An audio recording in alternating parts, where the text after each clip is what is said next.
Have you decided where you will go from here? If not, why not find a patch of soft grass and rest a while?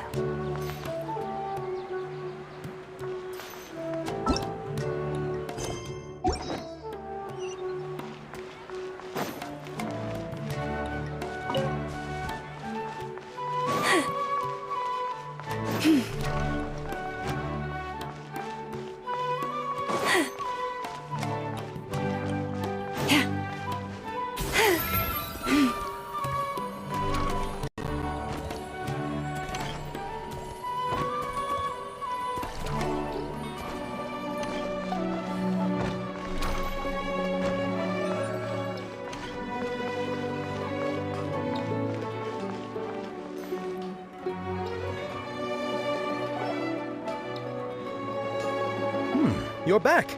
You left in a hurry last time. Is everything okay? Everything's fine. Just, it's a little hard to explain. Would you mind taking part in a little experiment with us? An experiment? That came out of nowhere. I'm listening, though. What do you need me to do? Could you make a wish?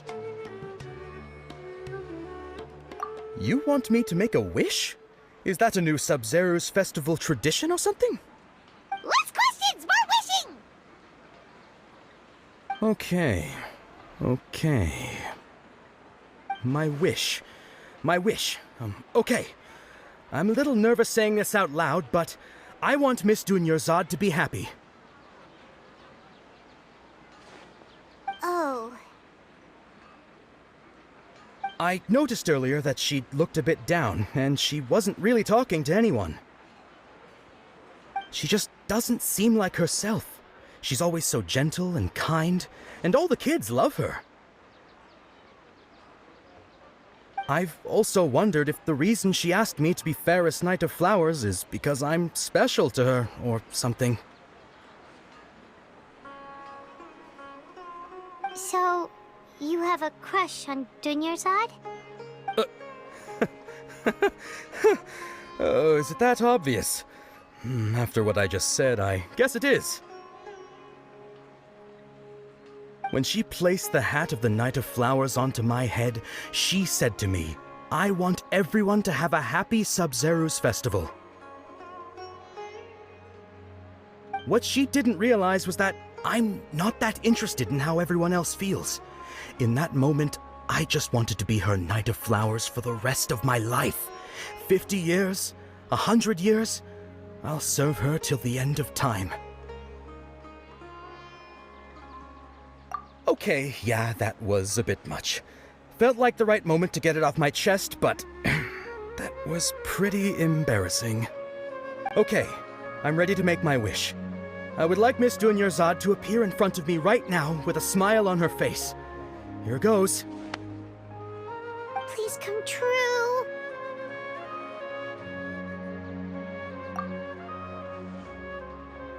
I'm gonna open my eyes.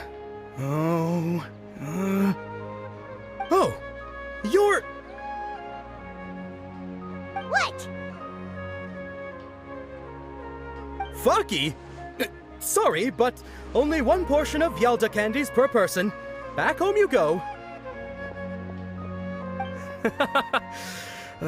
Nice try, you two. Anyway, never mind. I don't need to see her appear right in front of me. As long as she's happy.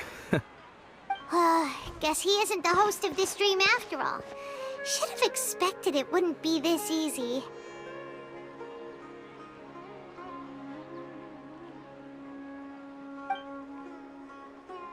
It seems like everyone who knows Dunyarzad loves her, but none of them has any idea that she...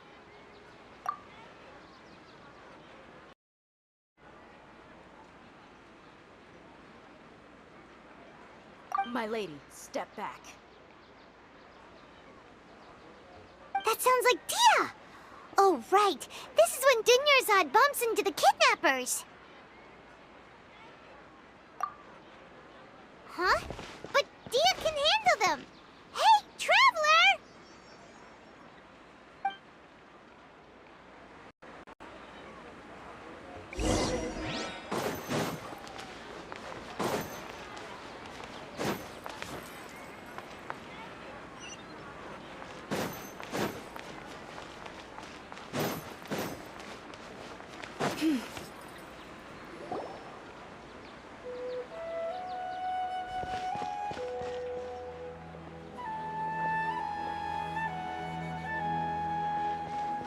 Oh, it's you. Great timing. Please take...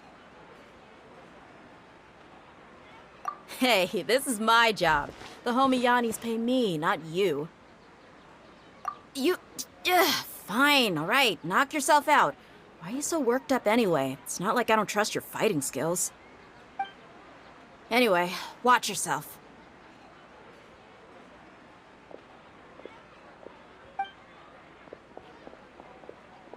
So you got yourself some backup.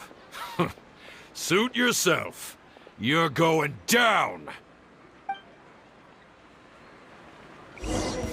That's close enough. Feeling lucky today? Surrendering will be to Look, right? try the frosting on the bowl.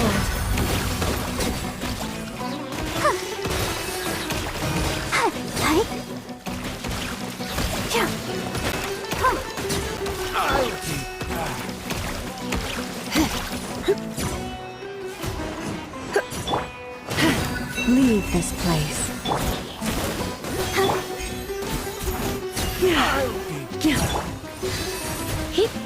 Take that!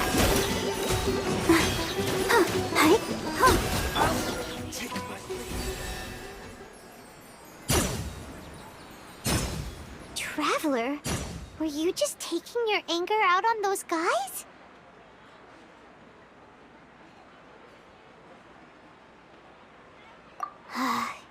You and Nahida both. Dunyarzad wouldn't want to see you two like this. Oh, and speaking of her, Paimon just remembered something. Remember how during the first Sub-Zero's festival, before the Samsara started, we came here with Dunyarzad because she wanted to pick something up? She said it was because she had forgotten something.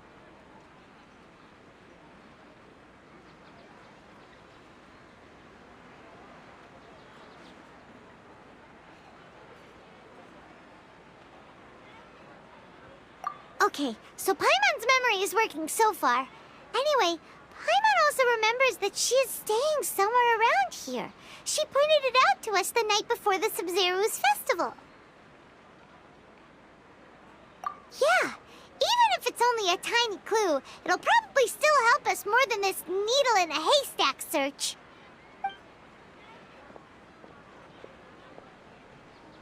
This is the place. It's rude to enter other people's spaces without permission, but desperate times call for desperate measures. Hey, the windows are unlocked. Okay, Paimon's gonna take a peek inside.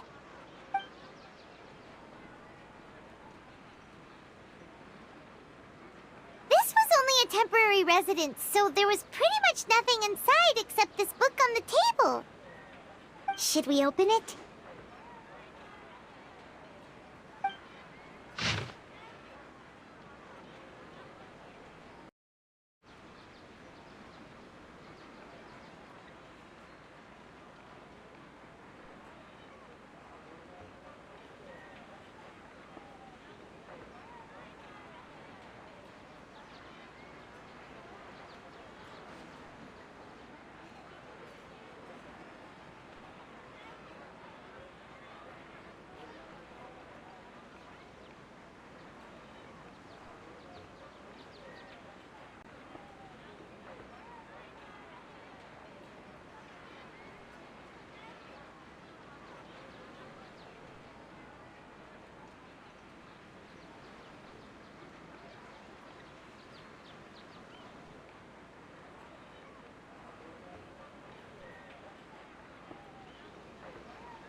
Wow. Dunyarzad wrote all of this. Sounds like she was always thinking of us even while we were away. Even though she was also busy preparing for the Sub-Zero's festival and had all her health problems to worry about. She must have wanted to give this to us as a gift on the day of the Sub-Zero's festival, right? If we hadn't found this book, we never would have known. But now that we know, we can't even thank her.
It's Dunyarzad's puppet.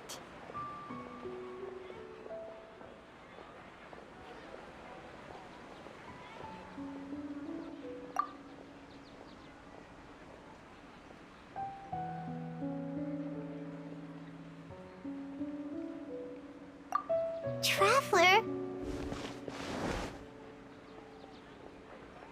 You must be exhausted. Come to think of it, we've been stuck in this place for a really, really long time. Heck, even the last time we were chatting happily with Dunyarzad feels like an eternity ago.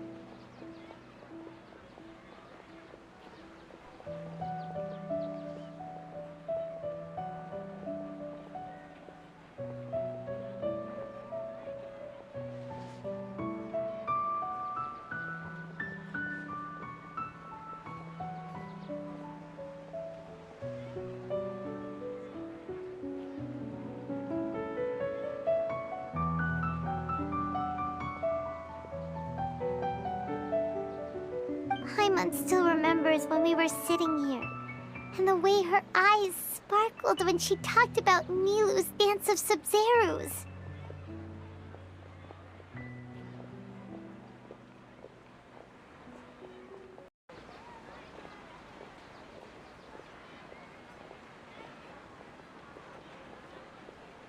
There will always be frustrations in life, but I know that the point of living is not to leave behind any regrets.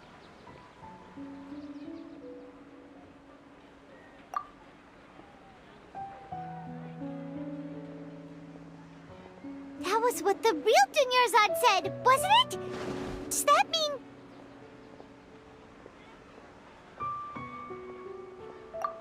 Yes, Traveler. What is it? Oh, so she's still just a puppet. But just now, how come...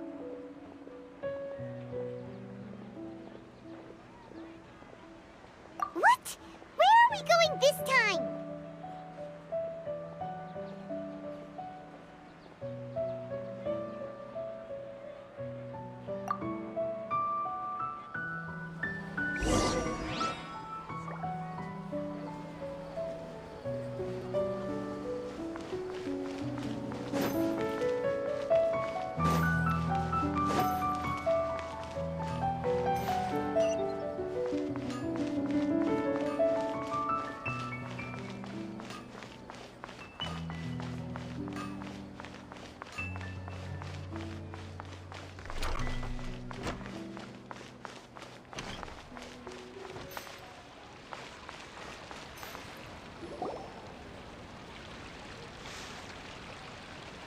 If you continue to resist, we will have to order an investigation into every single event organizer. The Grand Sage has already granted you much leniency. I advise that you exercise tact. How did things turn out like this?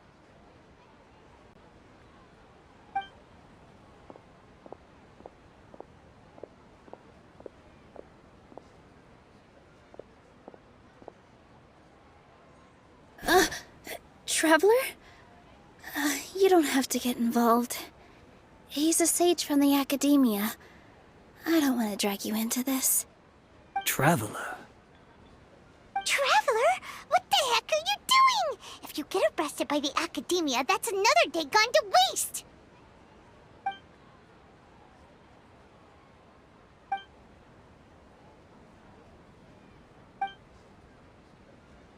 Wait, they're not reacting. Have they been scared stiff?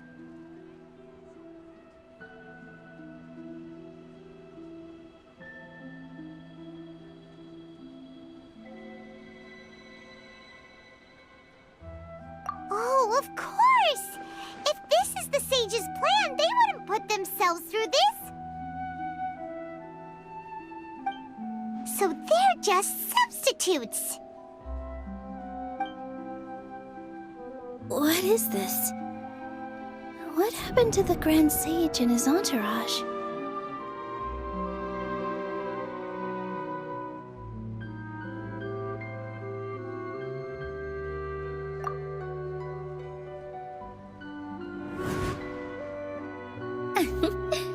Like I said, they symbolize the goddess of flowers. It's just a shame that all the real Padisaras went extinct after her death. Yes, the Greater Lord brought forth new Padisaras in memory of the goddess of flowers, but she ultimately could never truly replicate that beautiful shade of purple.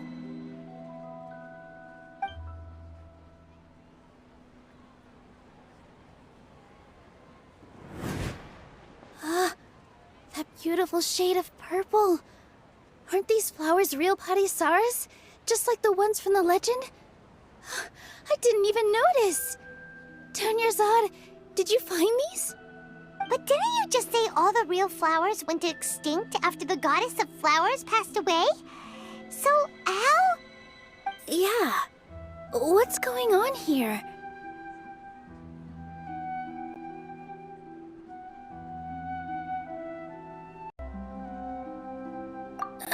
Huh?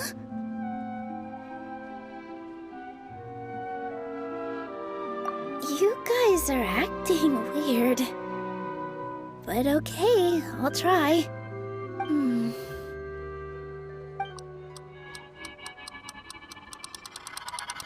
Hey!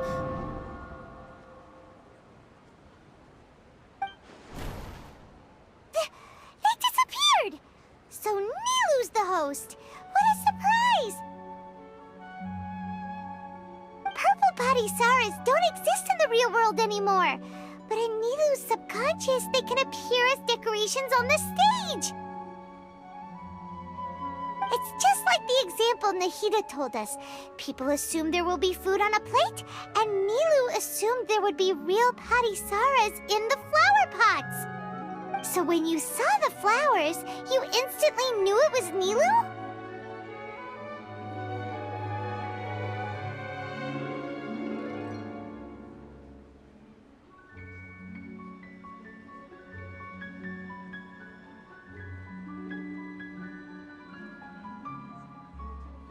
But if we want to end the samsara, we need the host to become aware that they're dreaming. How should we make Nilu realize that? Am I dreaming? Huh?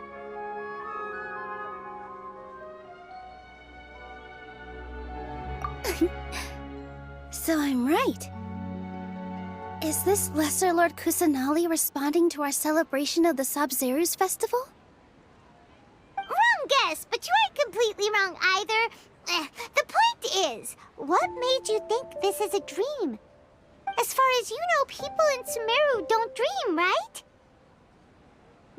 Yeah, but have you heard the tale of the first sage?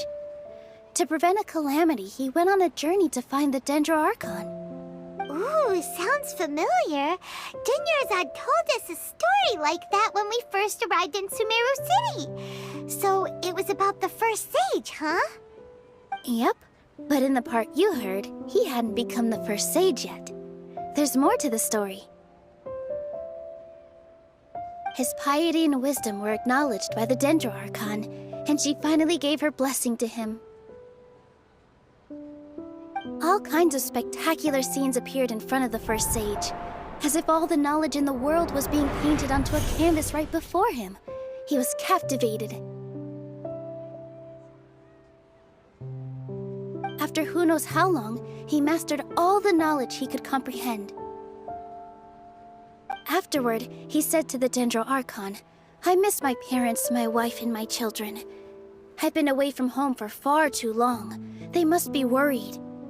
The Dendro Archon smiled. The next second, the sage found himself lying in his bed, as if he had just woken up from a dream. His wife, lying next to him, said, You're off to search for the Dendro Archon today, aren't you? Have a safe journey, my love. In the end, the first sage took care of many disasters in Sumeru City and founded the Academia.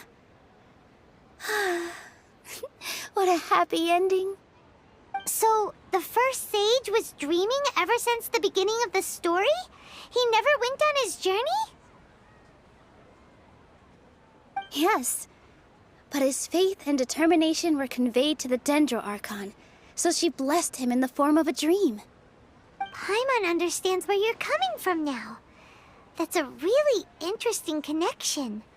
But we really gotta wake up soon, like the sage in the story!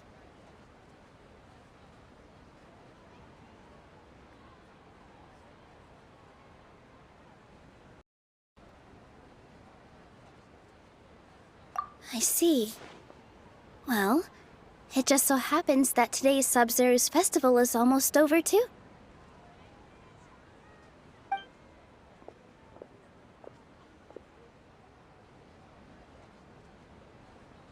Since we're in a dream, let's make this final dance of Sub-Zero's as beautiful as we can.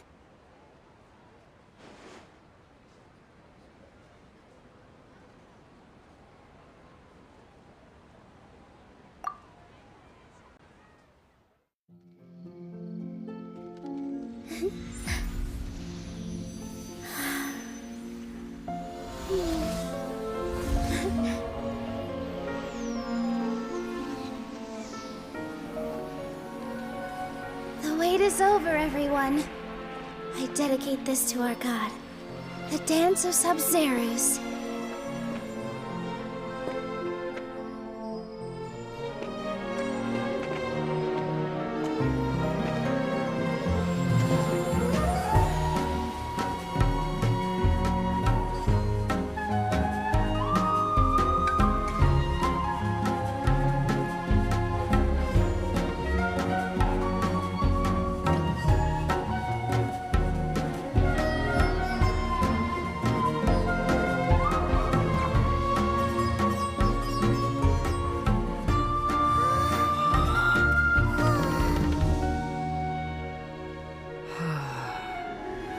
I'd be lying if I said I had no regrets. I would have loved to see Nilou's dance.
Traveler. Oh, Paimon feels like she's been asleep for the longest time. Paimon's head feels super heavy. Did we oversleep? Do you even remember going to sleep last night? Paimon thinks it was after the Sub-Zero's festival. The Sub-Zero's festival! Have we finally escaped from the Sub-Zero Samsara?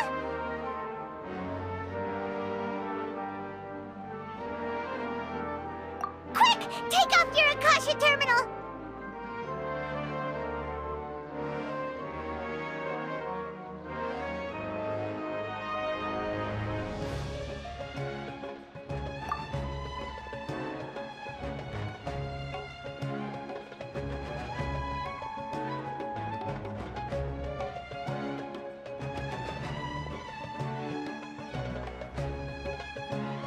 She's not in her room. What happened?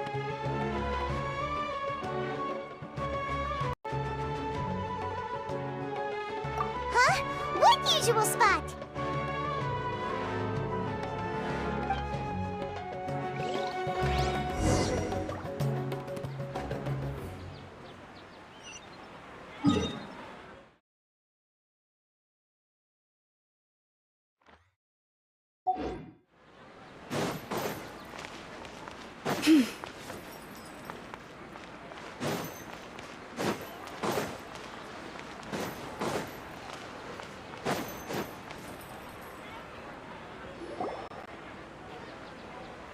Well done, Traveler and Paimon.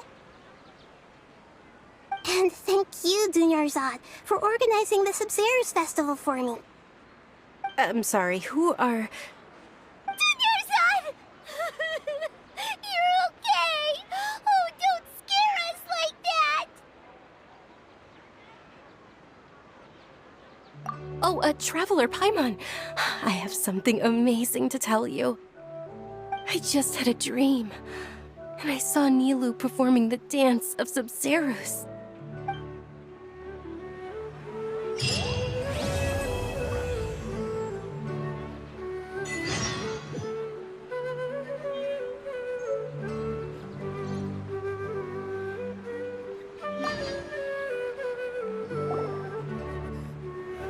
You're actually Nahida, aren't you? Paimon felt like Catherine was acting weird when we met at the Sub-Zero's festival. And... Dunyarzad, did you save her? It's a really long story. We shouldn't disturb her. Her consciousness is still weakened. Let's chat somewhere else. How about by the Traveler's favorite bench?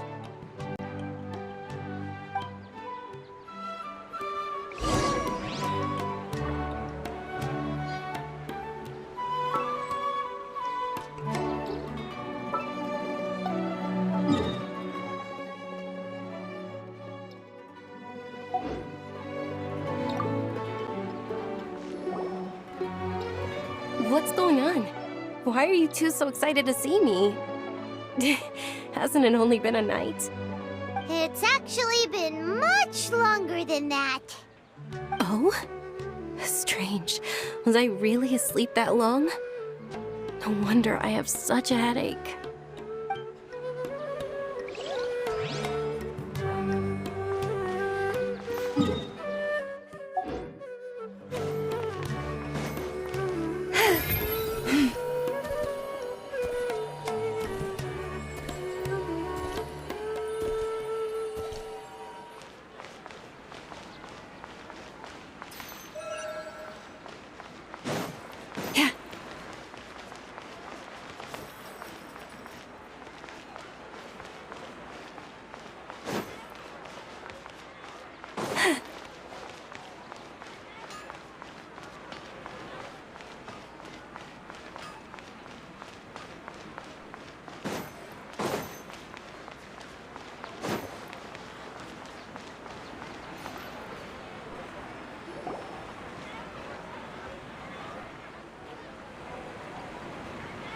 Let's talk about Dunyarzad first.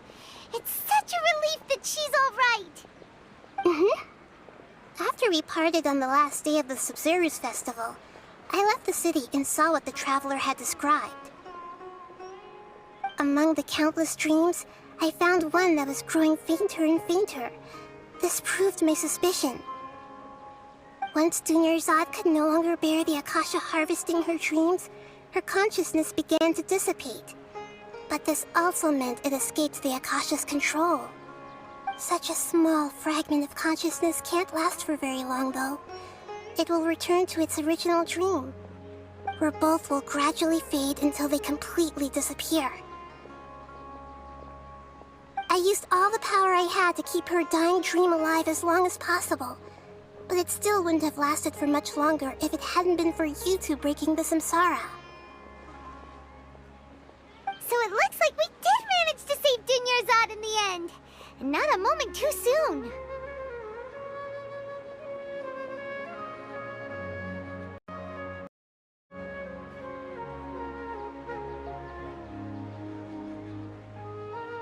Huh?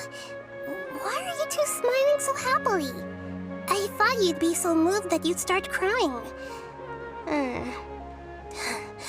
I need to spend more time observing human emotions. Both are fine. Everyone reacts differently. Alright, you two must have a lot of other questions for me, right? After all, you saved my faithful believer. As your reward, I will answer any and all questions.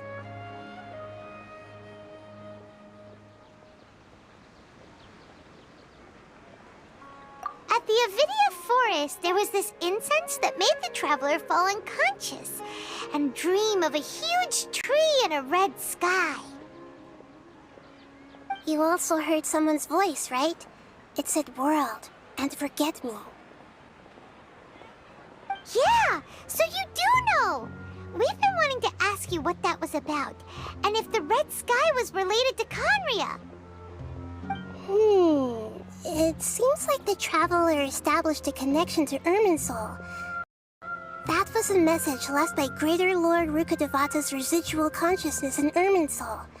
Perhaps her last memory before she died.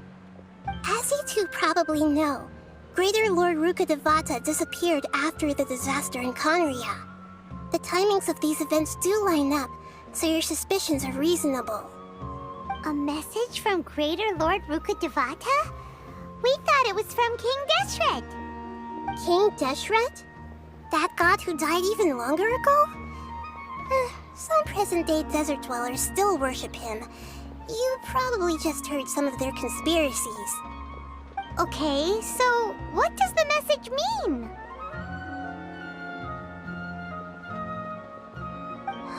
I still haven't managed to decipher it. Even the Akasha isn't currently capable of doing that.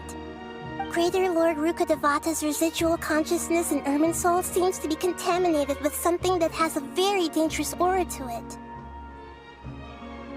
Many devoted scholars go mad as soon as they connect their consciousness. I've warned the Academia about this many times, but people still keep falling victim to it. But I believe this is the key to saving Irminsul. That's why I've kept trying to decipher it. So the tree in the vision was Irminsul? Oh, Tainari also said that Irminsul is sick! Is it because of the contaminated consciousness? But even if you can't figure out what that vision was all about, it seems like our search for you was all in vain. The traveler wasn't affected after coming in contact with that consciousness. I've never seen anyone like that. With you here, we may have a chance at deciphering it. No, we must decipher its secrets. I've already eliminated all other factors that might affect Irminsul. This is the only one left. This puzzle has life and death at stake. It could determine Irminsul's fate, as well as Tevat's.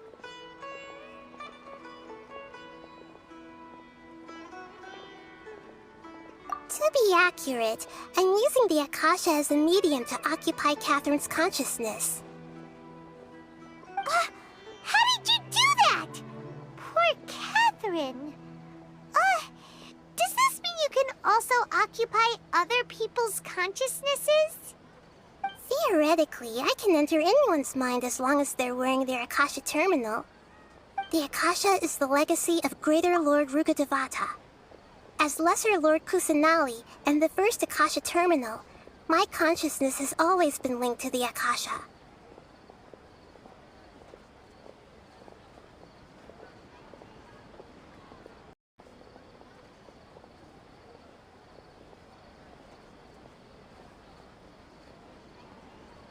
I've always respected my people's free will, so I've never actually occupied their consciousness. When necessary, I just borrow this bionic Snezhnayan puppet. Hold on. Did we just learn some deep, dark secret? So Catherine is... No wonder Paimon felt something was off about her. What about your own body? Why do you need to borrow other people's? Don't you live in the sanctuary of Surasthana? That story begins a long time ago. After Greater Lord Rukkhadevata disappeared, the sages found my newly born self and took me back to Sumeru. At that time, I was young and weak. The sages kept me in the sanctuary of Surasthana, ostensibly for the sake of protecting me. But I've hardly heard from them since.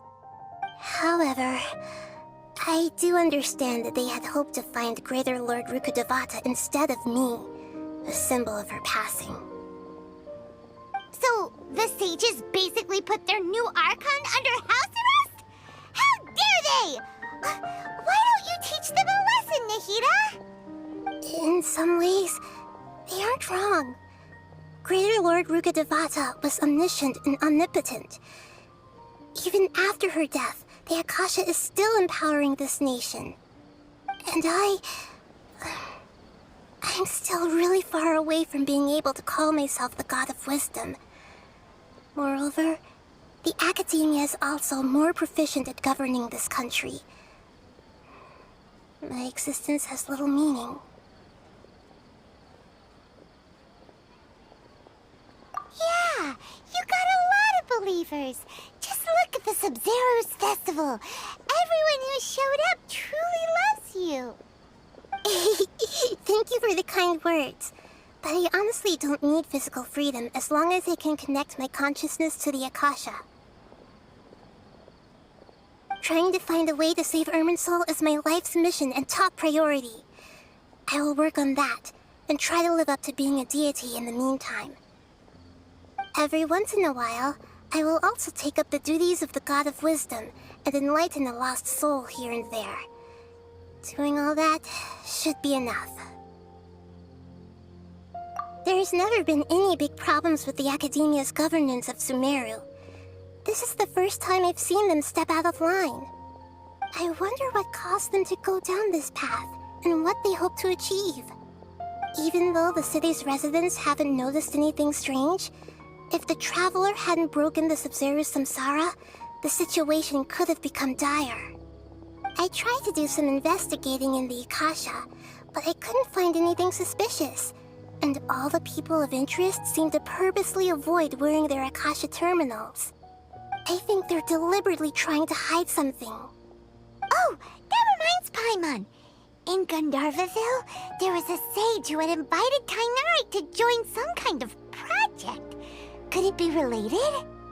Regardless, I need to first investigate the sage's motives, make things right, and punish them if needed. But I'll have to be discreet, or they'll see me coming. You mean how the Akasha stops you from having dreams? Yeah, it's been such a long time. No one's noticed something's up? It's not that no one noticed. It's more like no one cared. Ultimately, it's all rooted in the sage's misdirection. Misdirection? The sages convinced everyone to believe that being unable to dream is a sign of rationality and wisdom. Not dreaming is a badge of honor in Sumeru. Even if the truth is that their dreams are being reaped by the Akasha. With their propaganda in place, the sages can maximize their use of the Akasha to facilitate their research. Besides, Greater Lord Rukkhadevata must have created the Akasha in the hopes that it could be used to its full potential. That's why I've never come out strongly against this.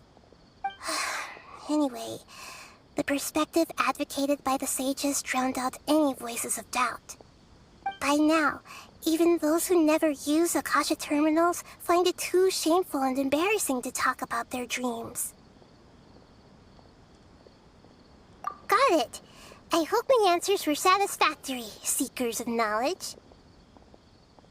To be honest, maintaining Dunyarzad's fading dream took a lot of mental energy.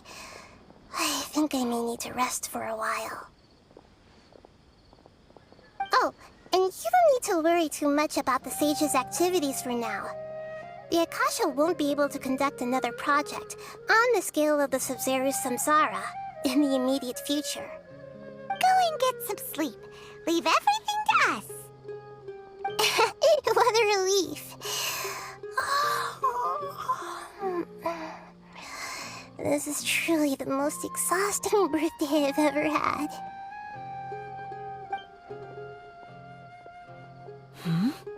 Traveler? Paimon? Why am I here? Do either of you know? Maybe you were sleepwalking. You know you can't wake up a sleepwalker. We happened to walk by, so we thought we'd wait for you to wake up. I see. Huh. I should visit my maintenance personnel sometime. Oh, I'm fine. I better go. Thank you.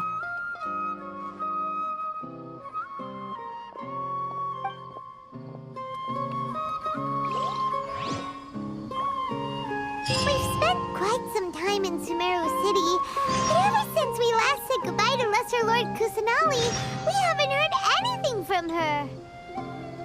Oh, we can't just keep waiting around like this. Let's go find Catherine and pick up some work so we can at least keep ourselves busy. Still, the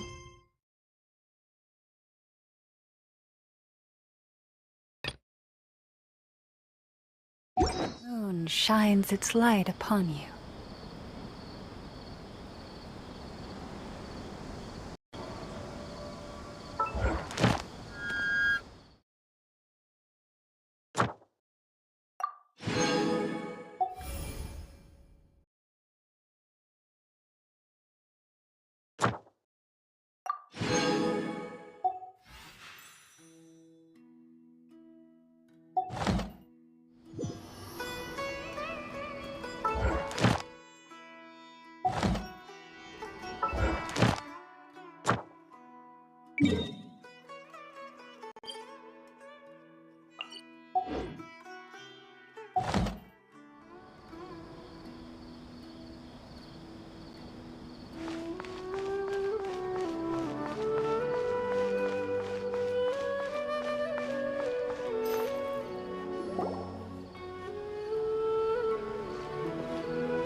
Astra Avisask. We meet again, you two. Hi, Catherine. Do you have any commissions for us today? Commissions, huh? Let me think. Oh, how about this? Please attend the Academia's Academic Symposium this afternoon and recite a love poem on stage. Wait, say what now? And if possible, please also use your camera to capture the reaction of the audience upon finishing the poem. Huh?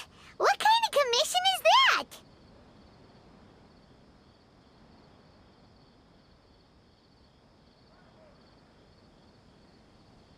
I see. It appears that you're not interested in this commission. In that case, please go to Port Armos and convince the Eremites there to spend some time volunteering at the local orphanage. Hey, that's not any better.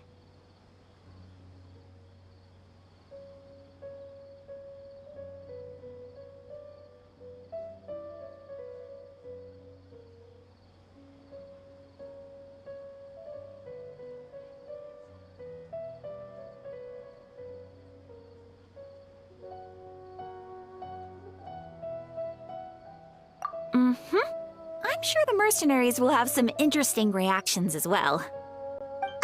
Paimon's gotta ask, just who exactly has been submitting these commissions to the Adventurers Guild? Oh, the commissioner? Well, actually, I just wanted to see the two of you in action. Was it so obvious? I was hoping you would actually take one of those commissions. That kind of chance to observe humans doesn't come by often. Ah, so it's Nahida. Paimon just knew Catherine wouldn't crack those kinds of jokes. When did you get into her head? From when she said, Ad Astra Abisask. So it's been you this whole time? Are you done resting up, Nahida? Yes.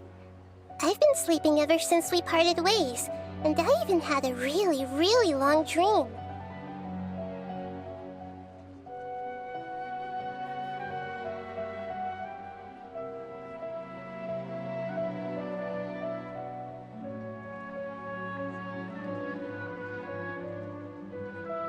It was another dream about the Sub-Zero's festival, except it was a happy one. In my dream, I was sitting in the middle of a flower terrace, and everyone in Sumeru City was holding hands as they danced in circles around me. They danced round and round, and everyone looked really happy.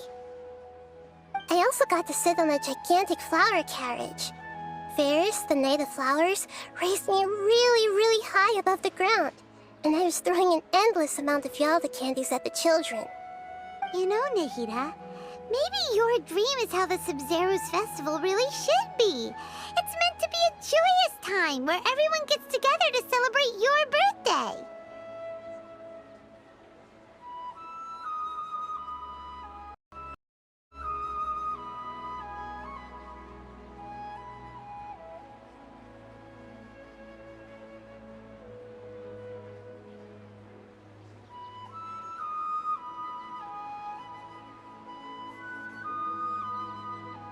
Huh?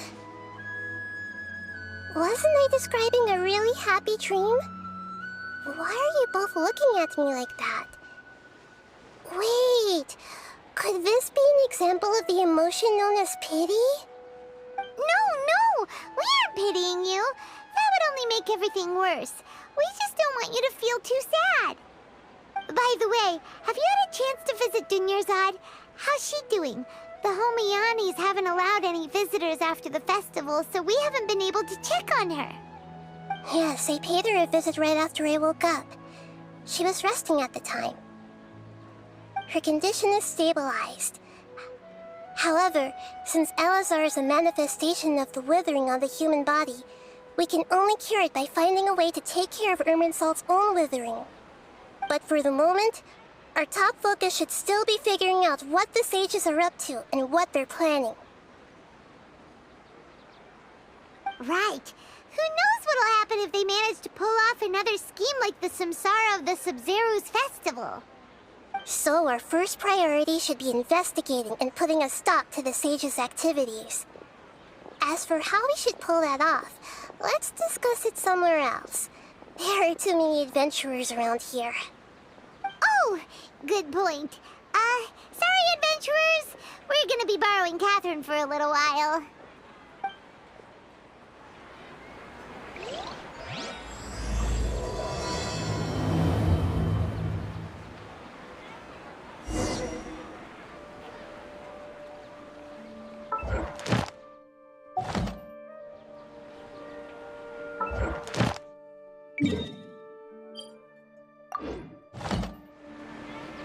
Have you decided where you will go from here?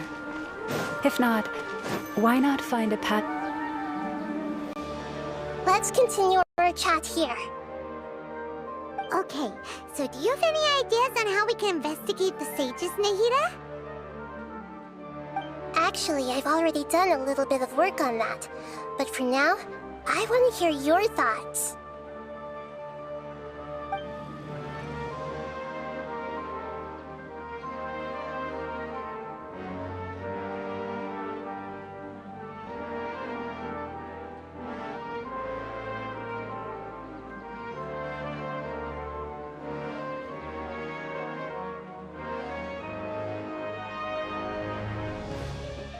No way, that's too risky. You mean it'd be too easy to get caught? No, it's not that. We shouldn't involve innocent students in this. A single mistake could completely ruin their lives. Doing that would be ignoring the safety of my people for my own selfish goals. How is that any different from what the sages are doing? That's a good point. Spoken like the god of Sumeru.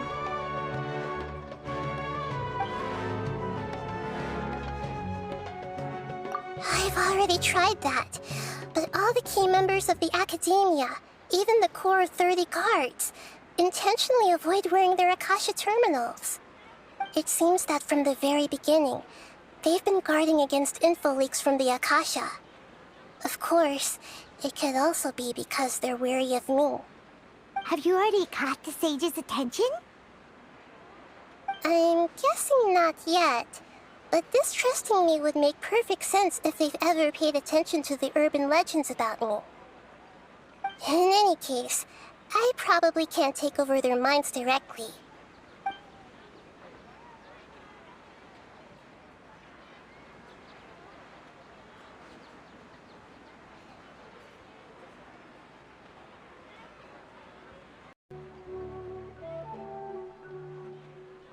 We're in the dark as of now.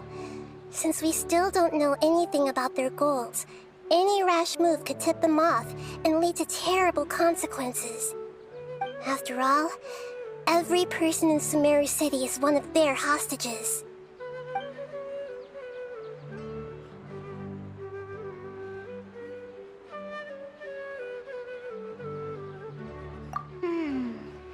Are we really out of ideas? Nahida, you're super smart, so you already have something in mind, right? Don't keep us in suspense. Spill the beans already! According to a popular theory from the Vahumana Darshan of the Academia, rejecting impractical motions at the beginning of a planning session will give more weight to the actual proposal. Okay, but aren't you the god of wisdom? You don't have to use that kind of gimmick to make us take your ideas seriously. Well, I've been thinking that if I can't directly possess the leaders, and if I can't get ordinary people involved, then I should find someone who's already involved, but hasn't decided to side with the sages. You're saying we should recruit a spy? That does sound like it could work. Oh, before coming back, we met someone named Al-Haytham. He seems like he acts alone, and he likes doing stuff behind the Academia's back. They probably aren't in cahoots. Actually, I already have someone in mind. Do you still remember that female scholar named Setaria? Setaria? Paimon remembers now. Isn't she the one who's always trailing behind the Grand Sage of the Academia? We ran into her basically every time the Sub-Zero's festival repeated itself. You could even say we're old enemies by now. Paimon still remembers the smug and mean way she always spoke to Nilou. I've always liked observing all kinds of people, and Setaria has always stood out from the crowd.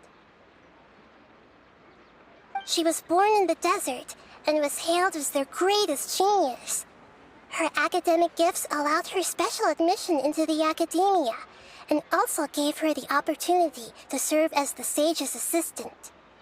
Oh, Paimon didn't know she was from the desert.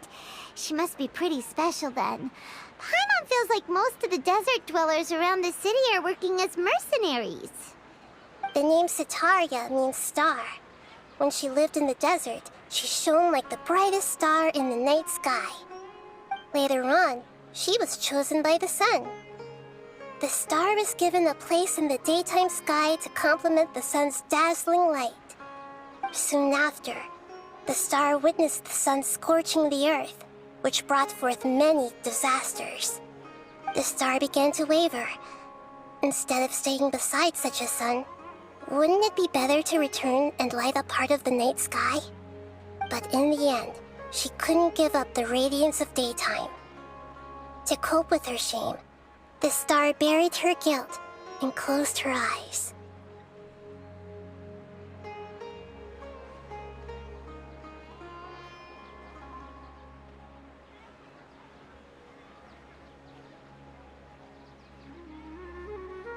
From the sound of it, Setaria's just hung up on the research opportunities here. But she doesn't really support the Academia. She still feels guilty about not doing more for the desert, right? She's just running away from her problems. Indeed. When they are presented with complex moral issues, many people will simply plug their ears and go with the flow until the problem can't be fixed anymore. She's suppressing a lot of guilt, but before she realized it, she had already become the sage's accomplice. She can't deny her part in their schemes anymore. Right. We must somehow make her face her problems again. That way, not only can we get useful intel from her, but she can also use it as an opportunity to redeem herself. From my past observations, Vitaria will take a day off from the academia every 10 days to do some shopping in the city. Tomorrow afternoon just happens to be a shopping day for her. That'll be our chance. To prepare, let's go check out some of her favorite spots and have a quick chat with a few of the vendors there.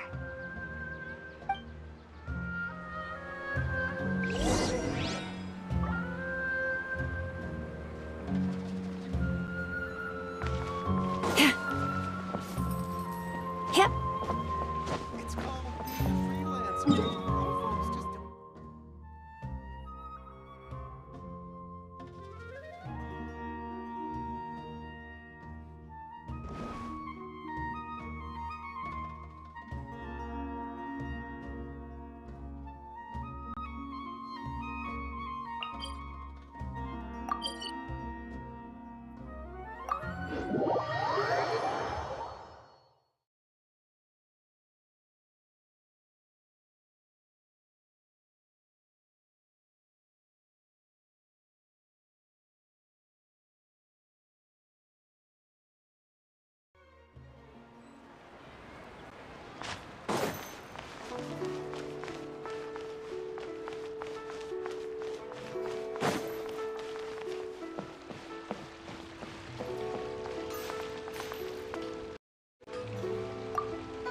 Ad Astra Abyssosk. Welcome to the Adventurers Guild. Thank you for completing today's commissions. Here is your reward.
you